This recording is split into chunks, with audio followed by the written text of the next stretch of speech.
Doncs en aquest vídeo tractarem com podem decidir entre molta gent posant-nos d'acord. Així de simple, i potser molts pensareu, això és possible?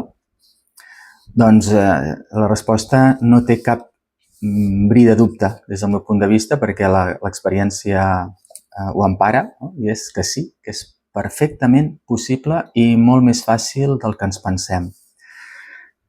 Li hem donat una forma que ja fa molts anys que s'ha practicat i que li vam anar donant metodologia, que és el taller de diàleg i consens.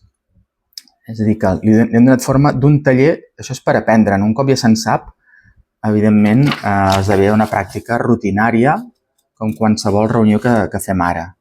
D'acord? Aquest taller es va pensar en el seu moment per infants i joves, però és exactament aplicable a qualsevol grup d'adults, a qualsevol comunitat de convivència, a qualsevol, fins i tot parella, a qualsevol organització, i penso que el més important és a qualsevol comunitat territorial, és a dir, a un municipi o un país, per anar, és la base per una democràcia diferent i més participativa. Llavors, veureu que aquest taller està estructurat, és un dossier bastant curt, que el podeu trobar per internet, si busqueu taller de diàleg i consens. I primer trobareu els objectius que tenia, o que té, vaja, que així mencionant-los molt per sobre, és ensenyar als infants i joves i als adults, perquè hem de reconèixer que en això els adults som tant o més aprenents que molts joves i infants, la pràctica i l'art del diàleg en petits grups per acordar coses conjuntament, evitant fins i tot la votació, és a dir, no votem. Descobrir a través d'aquesta experiència i d'aquesta vivència la dimensió col·lectiva que tenen les comunitats a les que pertanyem. És a dir, que pertanyem a comunitats. Això també per molta gent és una gran descoberta.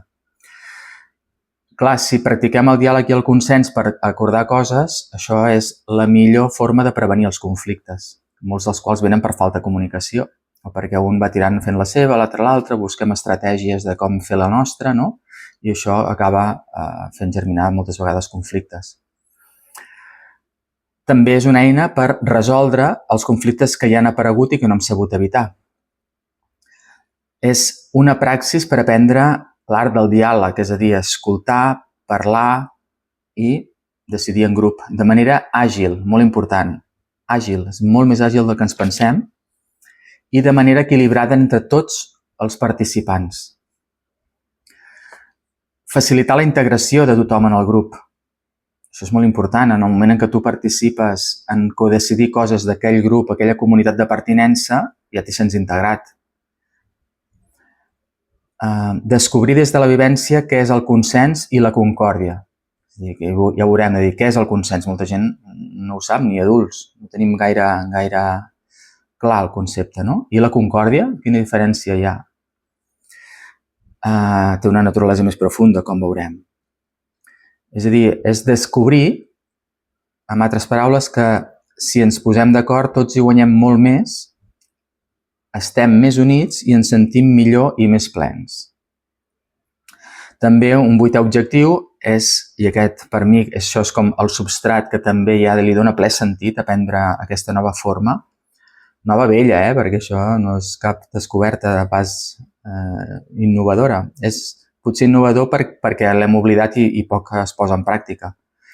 És preparar els infants i joves i els adults, perquè també haurien de posar-ho en pràctica, per una futura democràcia participativa deliberativa, que veurem que té una qualitat molt diferent.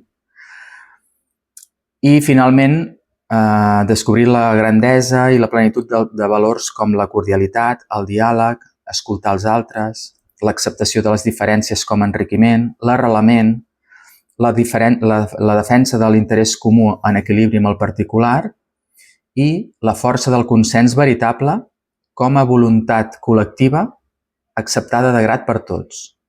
Aquests serien els objectius. Després hi trobareu, si algú el busca, si no, ara en farem un repàs, hi trobareu un diagrama del procés, no? És una fase, un cop hem escollit el tema que volem tractar entre tots, és molt important preparar una informació de qualitat d'aquest tema.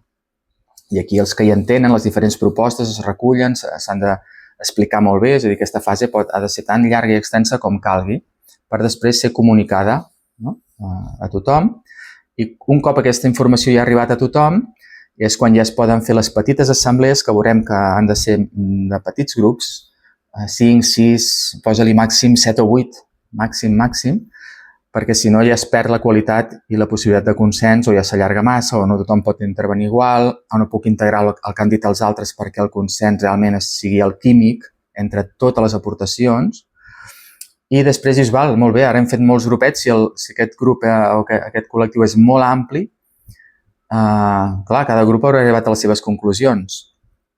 Doncs això, quan ho preguntes a la canalla, ho tenen molt clar. Diu, és molt fàcil, llavors que cada petita assemblea o cada un d'aquests grupets anomena el portaveu que li dona més confiança perquè vagi a portar els acords del grup, no la seva opinió, sinó els acords d'aquella assemblea, de la comunitat a la que representa, els va portar a l'assemblea o consell de tots els portaveus d'aquell àmbit.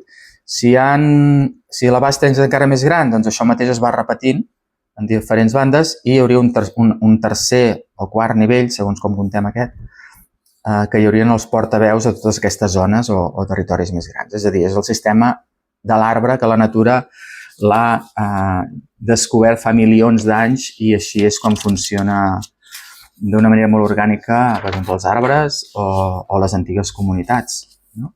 I d'alguna manera, a nivell més administratiu polític, també funciona així. No? Si mirem l'administració, doncs si són ciutats grans, hi ha els districtes de barri, no? O de districte, l'Ajuntament, consells comarcals, les demarcacions provincials, no? I ara se'n diuen comunitats autònomes, no? Però serien com a nivell més de vegueria o de país. I d'aquí ja podíem anar, doncs, ja es passaria a nivell d'estat i de les confederacions d'estats o agrupacions d'estats, digue-li Unió Europea, llavors digue-li la ONU, tot i tenint alguns d'aquests nivells ja punts molt febles. Però l'estructura és la lògica.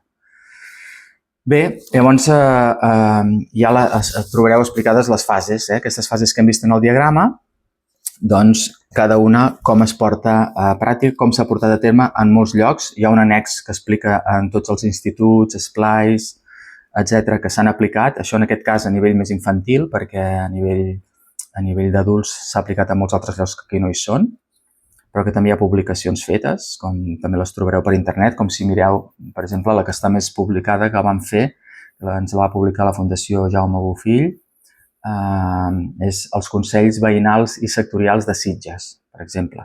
Allà es va fer un treball durant 3 anys molt exhaustiu, molt documentat, molt procedimentat, i amb una participació prou alta de més de 800 llars, que calculem al voltant de més de 2.000 persones ben organitzades sense massificacions i tractant temes, alguns d'ells complexos, com tot un pla d'urbanisme, pla de mobilitat, pla de desenvolupament turístic del municipi, com ho volia la gent, això, fent un programa del poble abans de les eleccions municipals i de país, consensuat per tots els barris, 12 barris que hi participaven, no? Sempre des d'aquesta forma orgànica, sempre des d'aquest esquema arborescent no massificat.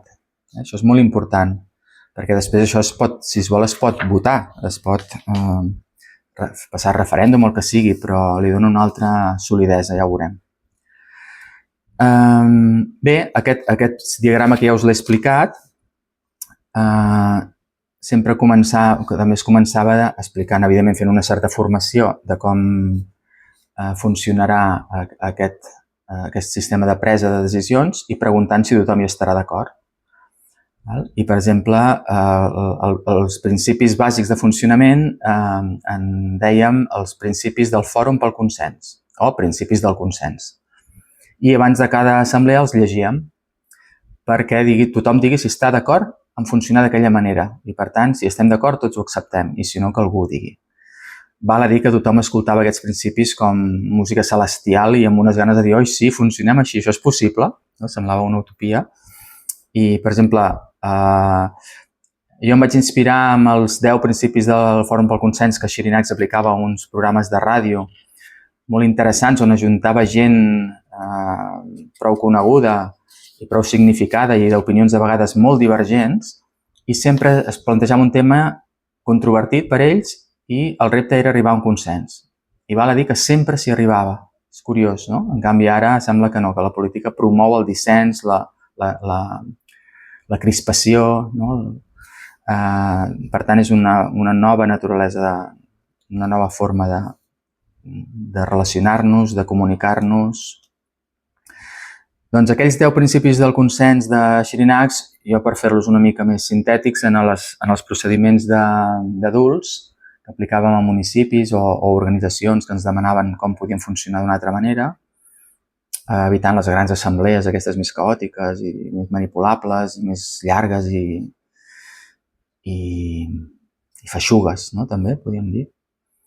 Doncs, a no ser que siguin només informatives. Estem parlant d'espais per decidir, per codecidir.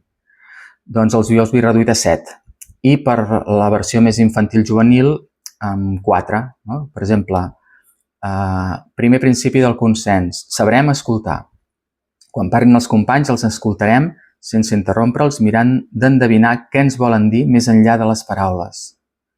És a dir, ens posarem a la pell de l'altre amb voluntat d'entendre, no de portar la contrària, sinó de dir, a veure què m'estàs dient i per què. Segona, parlarem amb respecte, sense judicis, sense prejudicis, sense atacar la persona, sinó en tot cas dir què estic d'acord i què no, i el per què de la seva proposta, etc. És a dir, això és molt important i aquí connecta molt amb tota la filosofia de la comunicació no violenta de Rosenberg, que és fonamental per aprendre-la per poder arribar a formes de funcionar així. Tercer, serem breus, perquè la reunió sigui curta i per respectar el temps dels altres serem puntuals, mirarem que tothom parli.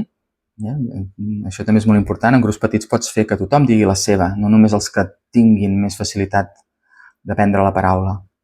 I per evitar també biaixos de gènere, del que sigui. Mirarem que tothom parli, però sense allargar-nos. No ens enfadarem si ens ho han de recordar. Això també ho dèiem en els infants i joves. Buscarem el consens, punt 4. L'objectiu és mirar de posar-nos d'acord, perquè estimem el bé comú per sobre del particular, amb propostes acceptades per tots de bon grat, encara que això ens suposi de vegades canviar la nostra posició inicial. Doncs, llegim això i et crea una altra música, no? Una altra predisposició mental que empíricament tenim hiperdemostrat que ens situem en un altre lloc i tota la canalla, això els mestres flipaven, diuen, ostres, jo no els reconec com estan actuant en aquest sistema, no?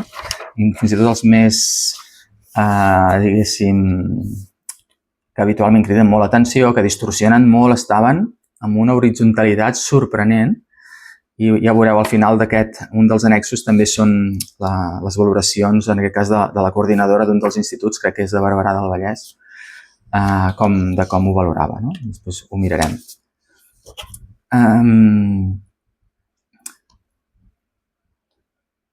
Llavors també els dèiem, aquests principis del consens també volen dir coses com que és molt trivial, però ho vull dir perquè és el que normalment, si participeu en moltes reunions, normalment no es té en compte. Un aspecte a tenir en compte implícit d'alguna manera amb aquests principis del consens és tenir en compte el que s'ha dit abans, dient si allò que s'ha proposat ho podíem arribar a acceptar-ho, estant-hi d'acord, encara que potser no és ben bé el que nosaltres ara proposarem. Però, bueno, ho acceptaria o no, o en quins parts o aspectes sí, quins no. No repetir torn abans que tots hagin parlat, evitar parlar en abstracte o amb idees o amb ideologies o nom d'altres, sinó dir, jo com ho veig i el per què, concretem.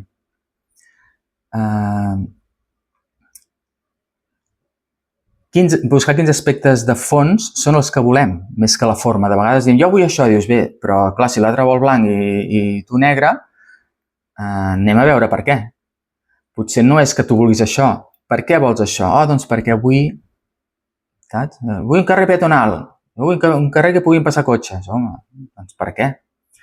Anem a veure al darrere. Tu per què el vols peatonal? Doncs home, perquè més que peatonal, jo el que vull és un carrer tranquil, que puguis passejar-hi sense fums, que la canalla hi pugui jugar, que els comerços tinguin més vida, no? Que no sigui... I l'altre, per què? Doncs potser és perquè vol poder accedir amb cotxe a comprar o aparcar dius, bé, doncs potser hi ha un punt mig, no? No és ni totalment peatonal ni totalment el trànsit. Potser amb una prioritat invertida es compleixen les dues necessitats i aquí hi ha un consens. És a dir, que puguin passar cotxes, però en aquests casos i que totes urbanísticament es prepari per fomentar més l'espai del vianant que del vehicle. No? Dius, home, doncs mira, jo potser ho acceptaria, doncs jo també. Vinga, doncs ja tenim el consens. I això si no es va al darrere o només es va a votació, doncs sempre guanyen a uns o amb els altres, no? I es perd tota l'alquímia aquesta dels matisos, que és el consens. El consens és el químic. I no direm res ni en veu baixa, ni converses paral·leles i coses així, perquè llavors ja es trenca la reunió i no es pot fer consens. Si un està fent una proposta i jo estic dient una cosa en el del costat, ja no estic sentint, ja no podré dir si estic d'acord o no, ja s'enreda tot. D'acord? Llavors, si algú parles, millor parar. Ja heu acabat? Vinga, doncs tornem i recordem, sisplau, de demanar paraula i no parlar en paral·lel, per molt que ens emocioni o que ens estigui estimulant dir moltes coses, no? Bé, després hi trobareu també temes, els diferents temes que es poden tractar, que pot ser qualsevol. No? Nosaltres havíem fet, en aquest cas, d'escoles o instituts, des de on anirem de viatge, de fi de curs tots junts, o amb quins temes volem decorar aquesta paret, aquest mural que ens han dit que el podem fer entre tots, etcètera, etcètera. Llavors també trobareu la durada, que en aquests casos, com que s'havia de... Quan és el primer cop hi ha tota una introducció teòrica, que ara repassarem molt de pressa, és un parell d'hores, hora i mitja, dues mínim, per poder fer la part teòrica i després la pràctica, no? Del taller. Però cal explicar tot això que estem dient, els principis del consens i uns conceptes bàsics que també els trobareu en aquest annex 1. Això, les temàtiques i la durada, tot això és per infants i joves. Per adults també s'havien plantejat organitzacions senceres o grans d'una ciutat. Per exemple, ens havien dit, ens podeu venir a ajudar a com podem participar d'una manera més motivadora per la gent, perquè si no sempre ho acabem fent els mateixos, la gent sí, però es va cansant, cada cop en venen menys. I clar, primer fem una anàlisi, com ho feu? Doncs mira, quan ens reunim, sí que hi ha grups de treball, però llavors ens reunim tots junts i cadascú proposa el seu i els altres com a molt acaben dient amén o sí o no, o votant. Llavors vam fer que aquests grups temàtics el que preparen són una diagnosi bàsica del tema com està i possibles propostes. I llavors es feien aquestes subassemblees petites, de manera que tothom podia allà esplanar-se sense allargar-nos més de 20 minuts, potser. En 20 minuts tothom havia pogut parlar durant 20 minuts repartits entre 4 o 5 que són, i llavors els portaveus ho posaven en comú davant de tots. I clar, tothom se sentia molt més partícip d'allò, perquè realment tothom havia aportat, no? I a nivell municipal els temes que us deia, els temes a tractar poden ser molts. Bé, doncs en aquest annex 1 hi trobareu conceptes més teòrics per situar a la gent, perquè van una mica de vegades en contra dels conceptes que circulen, no? Per exemple, per trencar l'individualisme a la que aquest sistema ens aboca per terra, mar i aire, doncs fomentar la consciència de que, a més del jo individual, quan et diuen jo, tothom pensa en el jo individual, el nom que surt al carnet, no? Dius, no, però tu també ets moltes comunitats i ho ets tant com jo individual. Dius, coi, què vols dir, no? Home, doncs, i els hi faig aquest dibuix, que aquí el tenim més en gran. Aquest dibuix va dient, posem el jo a davant i el anem omplint a la pissarra a partir de les aportacions de la gent, no? I dius, bé, a part del joc, a quines comunitats pertanyeu més, no? I, per exemple, sortia, doncs, la família. Doncs molt bé, doncs jo i altres membres creem un primer grau de comunitat que és la família.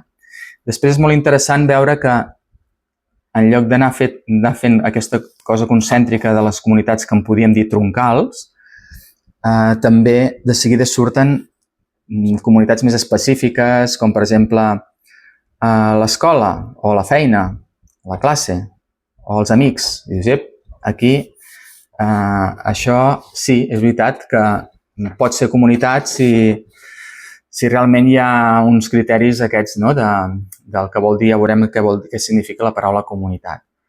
Però anem a veure, tirant amunt, al lloc on vivim, som comunitat o no el nostre veïnat?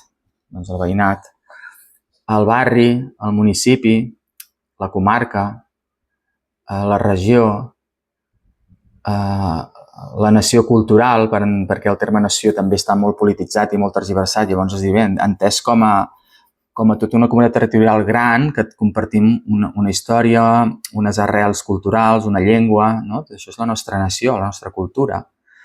Les ètnies del món, no? Encara que ara hi ha molts moviments i moltes malauradament s'estan extingint i diluint, no per un procés evolutiu, sinó per un procés de colonització o d'imperialisme de les 4 o 5 més potents que, segons els experts, són les responsables de que el 90% de totes les llengües i, per tant, nacions culturals del planeta estan en vies d'extinció o moltes ja pràcticament extingides. Per tant, no alerta aquí en dir, no, és una tendència natural. Sí, totes les llengües i nacions del món moriran, no? Però ara estan morint per causes no naturals, diguéssim. Després, més enllà de la nació cultural, pertanyeu a alguna altra comunitat? Home, doncs sí, al nostre continent hi ha moltes nacions, també. I el món està fet, el planeta està fet de continents o de civilitzacions. I la nostra espècie, si això és la humanitat, la nostra espècie també, no? Som una altra comunitat més gran encara. I, home, sí, doncs hi ha la natura, que és una comunitat d'espècies, no? O l'univers sencer, amb tot el que contingui. I clar, a mesura que nosaltres sabem que no som només aquest puntet, sinó que som tot això, tu comences a esdevenir immens, no? Còsmic. I vas veient que tots som part d'un tot. No? Com un arbre no només són les fulles petites, sinó que els branquillons també són arbre, i les branques terciàries, i les branques secundàries, i les primàries, i el tronc, no? I el bosc també està tot connectat per sota amb els arbres i també és tot un ecosistema i una unitat, etc. Llavors, clar, a mesura que això va penetrant, resulta que quan parlem d'expandir la consciència o tenir una consciència gran, no és una idea abstracta, en el fons és aterrar-ho. És a dir, tu no pots ser món, com també l'individualisme o la fòbia a la diversitat cultural, etc. Molta gent es pensa que pot ser ciutadà del món sense sentir-se tot això. Tot això. I això és una idea, és una abstracció. Tu no pots ser tronc si no integres tot el que conté l'arbre, no? Bé, això ho dic perquè també és un perill d'aquesta era, no? De capitalisme, de consumisme, d'individualisme, d'imperialismes, etc. Bé, això en quant a les introduccions culturals. Llavors també és molt important dir què és per vosaltres comunitat. Com definiríeu comunitat? No? I si us ho pregunto ara, potser us podeu dir la vostra definició. Doncs bé, aquí entenem per comunitat la seva arrel etimològica del llatí. És co-munere, és a dir, munere és munició, aliment, i co vol dir conjuntament, no? És a dir, és persones que conviuen fent-se regals mútuament. És bonica, no?, aquesta definició de comunitat. Si no hi ha això, ets una societat anònima, que cadascú busca el seu interès i no li importa gaire el de la resta. I bé, llavors, a partir d'aquesta definició es fa tot aquest diagrama, es construeix entre tots i entendre que tots som part de tot, no? Després, un altre concepte que expliquem és què és el consens, no? I també us ho pregunto, és un exercici interessant a cadascú, us ho pugueu respondre ara. Què és el consens? És el mateix que l'acord? És el mateix que la majoria? És el mateix que la unanimitat? Bé, en aquest cas, consens també ve de consensus, no? Sens és sentir. És a dir, quan arribes a sentir el mateix en un grup de persones. Per tant, no és... la unanimitat ja és un consens com molt fort, molt espontani d'entrada. No? Tots estem tan d'acord que és unànime, una sola ànima ja d'entrada. Hi ha coses flagrants que sí que són unànims. Però moltes d'altres, que és on hi ha el dia a dia de la vida, no? De les decisions, dels matisos, de jo sóc així i per tant voldria això, jo tinc aquestes circumstàncies i per tant jo vull allò altre. Doncs veure com, si compartim un carrer, doncs posem-nos d'acord en com ha de ser aquest carrer, o aquest barri, o aquest municipi, o aquest país. Per tant, el consens és un treball d'escolta i de voler salvar l'essencial de cada punt de vista, perquè com que ens sabem part d'un mateix tot, volem que tothom més o menys se senti a gust amb allò que decidim. I per tant és això que dic, és una alquímia. Una alquímia que és com quan cuines amb els ingredients, surt un plat cuinat, no és una barreja de coses desconexes, no? O, per exemple, m'agrada la metàfora de l'argila, no? Del terrissaire. Tu poses en el torn un bloc d'argila i no és fer cadascú que faci el seu gerro i llavors triarem quin ens quedem per tots, quin farem servir. Dius, no, fem-ne un entre tots, no? Que això seria el consens. Moltes mans que amb cura, amb escolta d'aquest i de l'altre, ara aquest ens vol donar aquesta forma, mira, a mi no em desagrada però jo voldria una mica més ampli. I entre tots es va com confegint aquesta peça que tothom se la sentirà seva. Això és molt important. I llavors una pregunta molt interessant a fer a la gent. Com creus que hi guanyes més, tu? Si es fa només la teva o si es fa allò que acordem entre tots? I aquesta pregunta no sembla molt banal i no ho és, Cadascú de nosaltres què preferim? Que es faci la nostra? I dius, mira, he aconseguit que es faci el que jo volia. O que es faci allò que acordem entre tots que no serà ben bé el que jo volia, d'entrada. A veure què respon cadascú, de veritat. Perquè si la resposta és el que acordem, llavors és que tenim aquesta consciència de que som tot això i, per tant, jo vull tant que jo em quedi satisfet com que t'hi quedis tu i l'altre i l'altre i l'altre. Perquè de persona a persona hi va zero. Jo no sóc més important. I si és un acord comunitari i el volem fort, hem de mirar que tothom s'hi senti a gust i tothom senti salvada una miqueta les seves inquietuds o necessitats. I això és molt més fàcil i possible del que ens han fet creure.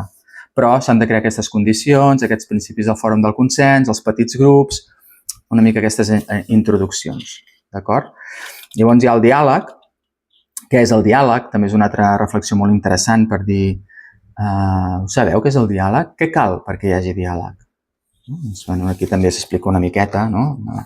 Aquesta escolta, escoltar-nos, expressar-nos, mirar d'endevinar això que ens vol dir l'altre, etc. Un altre concepte que a mi m'agradava posar, i segurament n'hi hauria més, però aquests són els que sempre he utilitzat més perquè he considerat més bàsics i alhora desconeguts, és la democràcia. Què és la democràcia? No? Doncs demos en grec vol dir poble, gràcia ve de kratos, que vol dir força, no vol dir el poder del poble, no? Ni el govern del poble, no vol dir la força del poble. I poble és un concepte de persona comunitària. Poble és l'expressió de cada un d'aquests nivells, tots els que els integren, allò és el poble. En canvi, els ciutadans és un concepte administratiu polític, són els registrats en aquella circumscripció que estan tutelats i protegits per aquell govern, no? I té uns drets i uns deures, no? És un terme més polític administratiu. En canvi, poble és una expressió més comunitària, de veïnatge, per dir-ho així.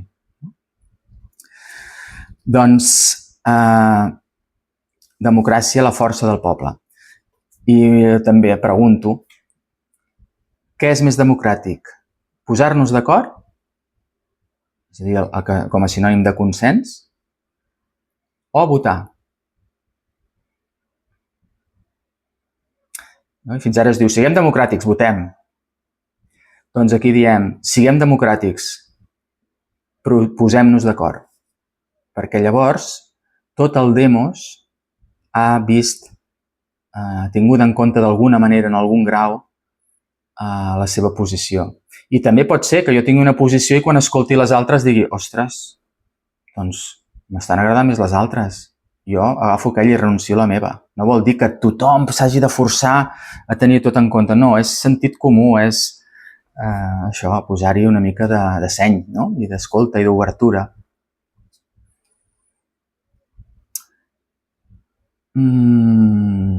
Bé, un altre concepte que hi tractem, l'arrelament. L'arrelament també és una cosa interessant a comentar en els grups que, sobretot amb la canalla, i jo també sempre ho plantejo una mica des de les preguntes perquè no sigui una actitud només receptiva passiva, no? Sinó dir, per tu, què és això? Què li passa a un arbre sense arrels? I què li passa a una persona sense arrels? Què són les arrels per a les persones? Doncs potser és sentir que pertanyem al lloc on som, on hem anat a viure, que potser no és el mateix on hem nascut. I que ens l'estimem, que ens en sentim part i que, per tant, també som comunitat, no? La gent d'allà, llavors em sento arrelat, participo d'una història, em faig també una mica meu el llegat dels que els avantpassats d'aquell lloc, que són els que han aportat tota una sèrie de tresors, de riqueses, de costums, de tradicions, de festes. On tenim les persones les arrels? On les tenim? Els arbres les tenen a baix als peus, no? Llavors tothom acaba dient el cor. I llavors pregunto, de qui és el vostre carrer? El vostre barri? I aquest municipi on som, de qui és? És dels que hi viuen però el maltracten? O que no el defensen si té agressions? És seu? És de l'Ajuntament? I aquí ve un tema de, quan diem de qui és allò dels drets i els deures. És a dir, entendre que allò que et genera drets és l'assumpció de deures. Això és molt important. Per tant, el teu carrer, el teu barri, el teu poble, el teu país, el món, és dels que hi viuen i se'n responsabilitzen. I per tant també d'alguna manera dels que se l'estimen, perquè estimar no és un concepte abstracte, no? Sinó que és molt concret. Allò que diuen per les obres els coneixereu. Segons fas, es demostra, no? I sobretot quan hi ha dificultats.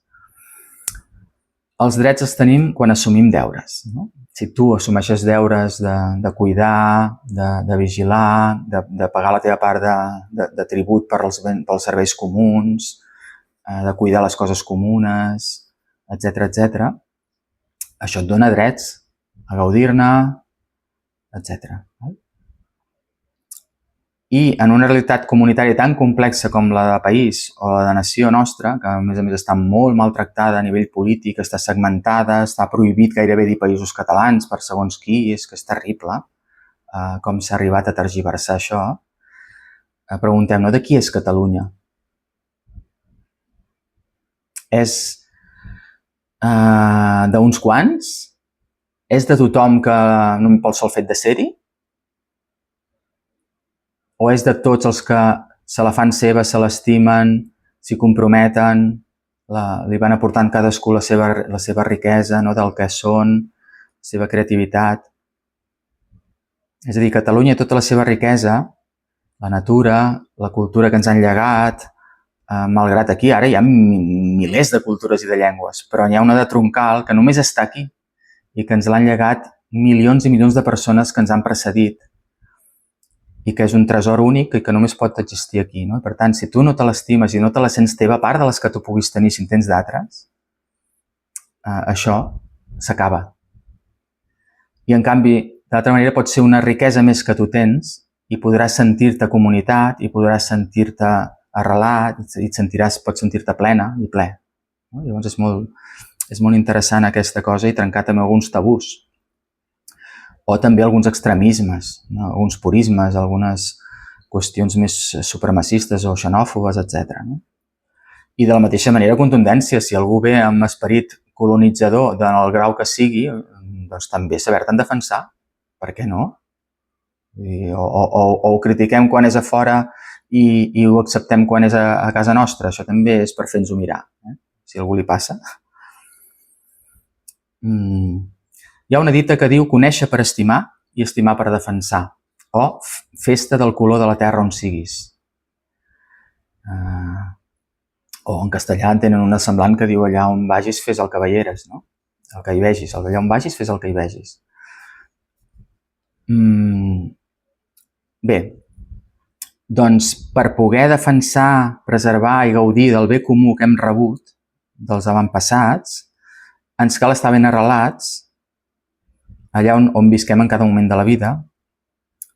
Hem de conèixer aquell patrimoni, per tant hi ha un temps d'iniciació abans de poder codecidir, ens hem d'integrar, hem de conèixer, ens ho hem de fer nostre i després amb tot el respecte i la humilitat i potser ara ja estic preparat per poder codecidir amb vosaltres. Aquest temps també està bé respectar-lo, si no també és una miqueta, per dir-ho així, responsable. Com faríem qualsevol de nosaltres si anéssim a viure en una altra cultura. Agafa't un temps per primer entendre't, no? I si no estem units, connectats com un arbre, no podrem codecidir ni defensar i passar el que està passant ara, que els hem regalat el poder decidir uns quants cada 4 anys votant, els adults, i aquests fan i desfan. I de vegades són tantes les pressions i les inèrcies, suposant que no hi hagi ja mala intencionalitat o corrupció, que el bé comú no s'acaba defensant, i ho estem veient. Per tant, com es trenca això? Per això dèiem que això és la base de la nova democràcia del futur i d'una esperança, d'un canvi de rumb al món. Que la gent visualitzem que si som arbre, una democràcia participativa, això ho canviarem amb una velocitat que ara ni sospitem, però és que ni ho sospitem. El dia que hi hagi aquesta democràcia participativa, mirarem el temps d'ara, o miraran el temps d'ara i diran, ui, aquells encara estaven en una mena de feudalisme i es pensaven que allò era una democràcia. Com podia ser que l'únic que feien quan hi havia una barbaritat, sigui ecològica, sigui de genocidi, sigui d'espoliació, sigui de desigualtats socials fregants, sigui de no tenir ni habitatge, sigui de... la llista la faríem llarguíssima. L'únic que sabíem fer era sortir a cridar no, volem això, volem... No? I diem, lo fàcil que era crear un nou sistema, plantar-nos tots, fer un nou sistema de dir, a partir d'ara decidirem la gent amb un procés de qualitat, el prepararem bé, hi ha experts que en saben, s'han fet 1000 proves, això funciona i farem una democràcia més completa i més garantista. Bé, això ja vindrà, no? Ja vindrà. Però sense això, sense aquesta organització, per molt que diguem que en el cor el país és no, me'l sento meu i la humanitat també, i la natura i l'ecologia i la fraternitat mundial, però això continua sent només una emoció o unes ganes i a la pràctica això no es canalitza cap a transformar la realitat.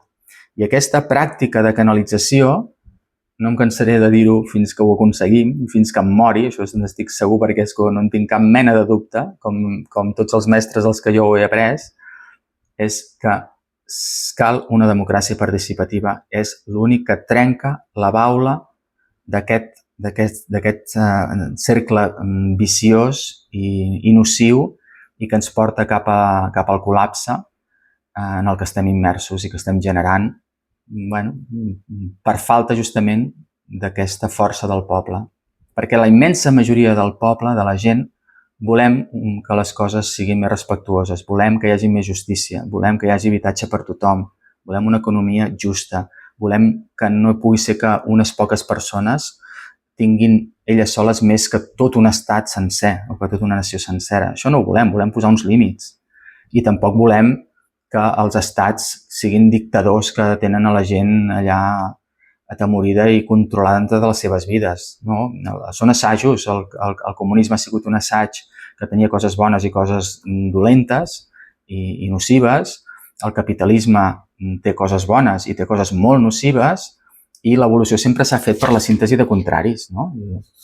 I d'aquí segurament vindrà, és a dir, això ara no en parlarem, no? Però genis com l'Agustí Xaló, aquest barceloní de pare francès, ho tenia molt estudiat, de com crear una nova economia amb una moneda transparent que no sigui anònima i que per tant ja no es pot amagar, i això permet fer aflorar tot el diner, crear una banca comunitària a part de les privades i de les estatals, no? I que això permetia tenir una renda bàsica i un sou per totes les feines no productives, en equilibri, no? L'economia productiva, la iniciativa privada, la part del capitalisme bona, no? I regulada amb la part més comunitària també salvada, no? I aquesta dialèctica és interessantíssim i, a més, ho tenia tècnicament estudiat i és molt fàcil d'implantar. És a dir, quan tinguem aquesta democràcia participativa, aquest canvi d'economia es farà d'una manera sorprenentment ràpida i canviarà tot tant que no ens ho podem ni imaginar. Tot i que és molt bo que ens ho imaginem, perquè si ho visualitzem ja comencem a fer els plànols de lo nou que vindrà, no? Això també està ja científicament demostrat, no? Com creem la realitat primer aquí i quan és col·lectiva ja s'activa a altres nivells. Bé, per anar acabant, l'últim concepte és el respecte a l'espai públic o comunitari. Públic no vol dir estatal, encara que és una paraula que s'ha absorbit, no? I Xirinacs, per exemple, insistia molt en dir anem a endreçar les paraules. De lo estatal en diem oficial, no? Tot el que és oficial. Allò públic seria del poble, comunitari. Potser l'hem de buscar un altre nom. I l'àmbit privat és allò que dintre de cada àmbit públic hi ha també uns àmbits privats de cadascú. Llavors, és veure la dialèctica entre privat, públic i oficial, però sobretot entre privat i públic. Això també és molt interessant i com és sagrat l'espai públic en el sentit que no em pertany només a mi, per tant jo he de tenir tanta o més cura que de lo meu. I l'últim concepte també molt interessant, que això faria referència a la segona paraula de la part democràcia, és a dir, el demos seria tot això que hem dit, el com articular la comunitat i, per tant, la voluntat comuna. El grau de consens que hi ha és el grau de comunitat que hi ha, sigui en una parella, sigui en una comunitat territorial o veïnal. En allò que no hi ha consens hi ha individualitats, no passa res. En allò que una parella no es posa d'acord, doncs cadascú fa la seva i no hauria de passar res. I en tot allò que ens posem d'acord hi ha consens, en allò som parella, som comunitat i allò ho fem junts de bon grat. Hi haurà temporades que hi ha el consens de més dinàmic, no? Hi ha temporades de més, n'hi ha que de menys, i és dialèctic, no? Doncs l'últim concepte és aquest, és a dir, l'acció no violenta, que també és el Kratos, és la força del poble, i aquí és el gran mestratge de Gandhi, que hi ha altres línies de no violència, però que són més tècniques, potser. Són més de pura tàctica, com les de Sharp i molta altra gent que ho ha treballat. En canvi, les línies de Gandhi o d'aquí als Països Catalans de Xirinacs, hi ha aquesta part també més filosòfica, no només estratègica, sinó també espiritual. És a dir, de dir, jo no ho utilitzo només com una eina per vèncer l'opressor, sinó amb l'esperança d'arribar a una concòrdia. Però si no hi arribo per falta seva, jo com a mínim també em defensaré. I aquí hi ha els 5 graons de l'acció no violenta que, segons Gandhi, que Xirinacs va sintetitzar, i qui vulgui aprofundir-hi, segurament al YouTube trobareu vídeos de Xirinacs sobre la no violència i, sobretot, molt recomanable, un llibre que uns quants ens vam dedicar a recollir d'un seminari d'uns quants dies que es va fer a la Fundació La Plana, al Moianès, que està publicat, està transcrit i publicat, es titula La no violència, de Lluís Maria Xirinacs. Imprescindible mirar-ho, perquè si no sabem posar-nos d'acord, però llavors no sabem fer-nos respectar els acords, si els poders de moment s'envalentonen i no volen fer-nos cas, doncs malament rai, no? Hem de tenir també, no només hem d'anar amb el lliri a la mà i no passa res si cau un paper terra. Ja ens entenem, perquè això, la no violència, si primer és cooperar, però si no, Gandhi deia, bé, si no cooperant l'altre et continua perjudicant, denuncia-ho. i fes denúncies potents i fortes i per tots els mitjans que puguis. I si l'altre té una mínima ètica, potser ja reaccionarà. Però si no, tampoc te'n vagis a casa amb els braços plegats i el cap cot. No? Què més faries? I dius, home, doncs deixaria de cooperar amb el que m'està perjudicant, a veure si reacciona, tu. Jo vull cooperar amb tu, però no ho faré fins que et deixis de perjudicar-me amb això, amb això i amb això, que és la no cooperació, no? Quan no n'hi ha prou, també, doncs, cal anar més enllà, desobeir les lleis injustes, si ja no és només no cooperar, o no n'hi ha prou. I si no n'hi ha prou, també deia, doncs bé, doncs, què faràs? Ja rendir-te, dir, doncs, escolta, amb aquest no hi ha manera. Bueno, fes-te tu les teves realitats alternatives, més justes i equitatives, com considereu. No? Si no t'agrada, si els mitjans de comunicació estan al servei d'un sistema opressor, crea't un de propi, de popular. Si les escoles que hi ha al sistema estan fomentant uns valors que consideres contraris als teus drets i als teus valors, doncs creu escoles alternatives. Si l'economia, la moneda, etc., veieu que és injusta, doncs creu monedes més ètiques o locals, o cooperativisme, o economia social. És a dir, hi ha molts graus del 5è grau de la no violència, que és crear-te tu les alternatives. I moltes vegades és una combinació de tots aquests factors. L'estratègia cal dissenyar-la molt bé, no només es pot anar a impulsos, això és tota una estratègia i una tàctica que ben feta pot tenir efectes molt superiors a la via de l'acció violenta, a la lluita armada, a les ocupacions armades, a tot això. És a dir, la no violència està per descobrir. Els pocs que l'han aplicat a fons són mutants. Per tant, aconsello molt estudiar molt aquest llibre de la no violència de Xirinacs, o també algunes autobiografies de Gandhi, no? Són gent molt, molt interessant. I això. Doncs bé, fins aquí seria el repàs d'aquest taller. Penso que és prou important. El podeu trobar per internet. Estem preparant una web que encara no està a punt a aquestes dates, però potser d'aquí un temps, uns mesets ja estarà publicada, que si no m'equivoco, es diu Democràcia Plena, democràciaplena.cat, que hi posarem tots aquests materials. De moment ara està en construcció.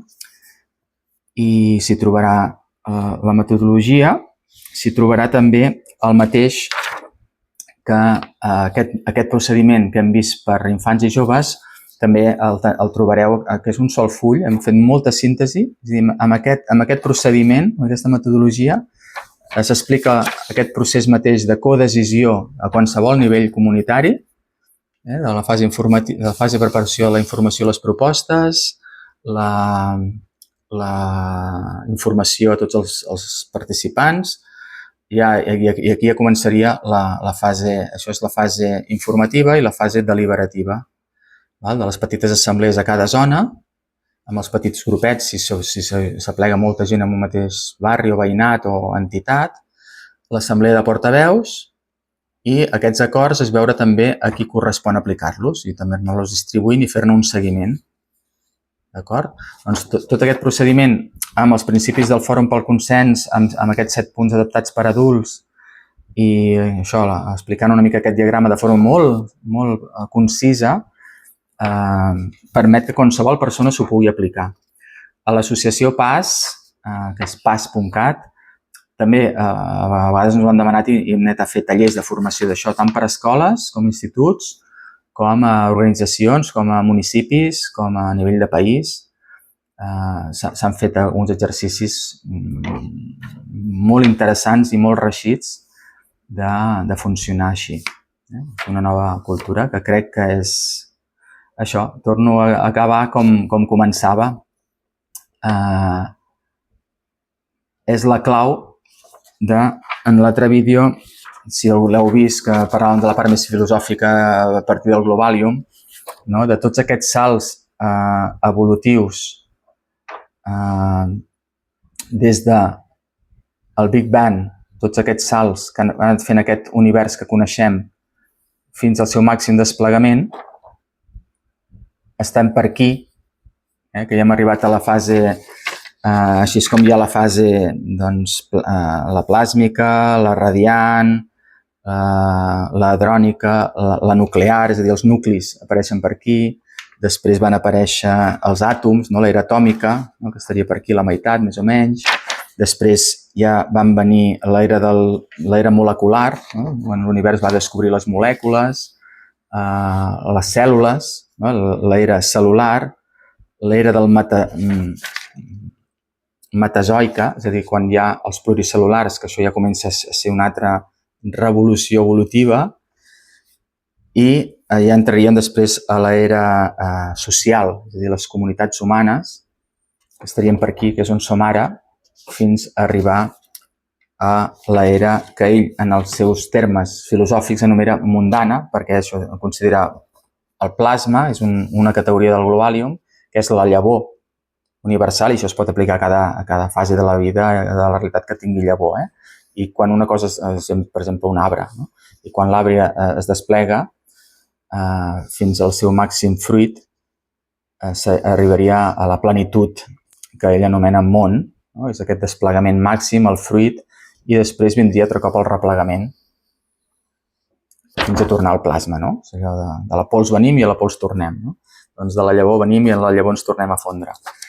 Bé, per tant, això, fixeu-vos que no és un tema menor, a part de que considero que és la baula per la que es trenca aquest cercle viciós on estem ara i on es pot fer un salt evolutiu cap a aquesta consciència col·lectiva i aquesta força del poble per poder canviar les coses, doncs d'aquí ve que, tot i ser molt senzill, és profundament revolucionari. I no voldria tancar aquest vídeo sense animar-vos a una cosa. Hi ha molta gent, molta, per sort, que té una consciència desperta, que veiem el que no ens agrada d'aquest món, que veiem com podria funcionar, que estem fent malbé un paradís que tenim a les mans, no? Que podíem deixar un món com a mínim igual o potser fins i tot millor en aquestes noves criatures precioses, aquests nous àngels, no? Que són els infants que van venir en aquest món, i en canvi sembla que els hi deixarem amb dèficit, no? Pitjor del que ens l'hem trobat. Això èticament és molt trist i és molt greu.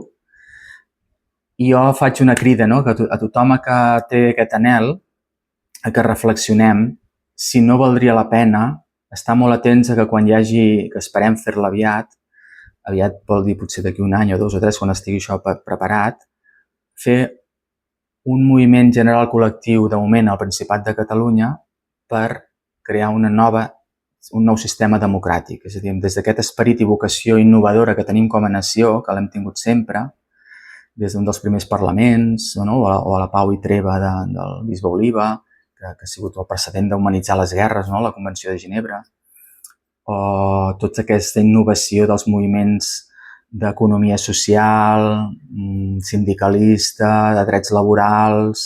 És a dir, en aquest país sempre hi ha hagut una certa impuls o vocació d'innovació social per la millora. I crec que encara la tenim i que el millor que ens podem aportar nosaltres i tant de bo les nacions germanes del món és un assaig d'aquest nou model democràtic que trenqui aquests poders del món que estan fotent el món pel pedregar, no? I que estan creant tant patiment humà i ecològic evitable.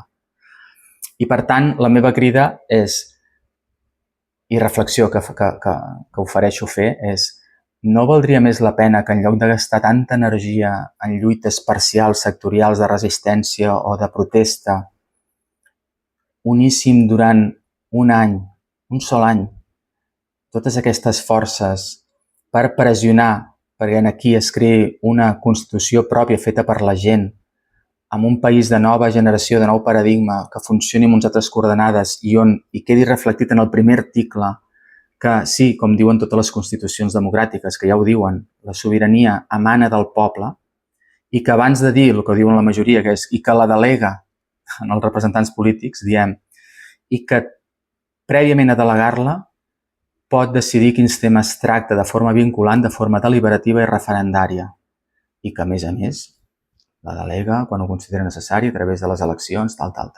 És a dir, si aconseguim només afegir aquest paràgraf amb una Constitució, que això sembla impossible, però no ho és tant, és qüestió d'aplicar això que hem dit i la no violència durant un temps, i ja està, és que al final tot acaba cedint pel seu propi pes. No? Aconseguiríem la clau que obre tots els altres panys, en lloc de invertir tant temps i energia i costos i cremar molta gent que es crema i resultats molt incerts, amb lluites cadascú per allò que és més sensible, no? Siguin de gènere, siguin ecològiques, siguin de llibertat dels pobles, siguin per l'habitatge, sigui per la pau al món, sigui per la cooperació, sigui pel que sigui. Si tot això ho unim per aconseguir aquesta democràcia participativa, deliberativa, vinculant, és que ja està, ja tindrem la clau. Bé, aquí queda la reflexió. No deixarem d'anar-ho proposant i preparant per quan arribi el moment que tot això estigui a punt de caramelo per fer un nou assaig, un nou intent.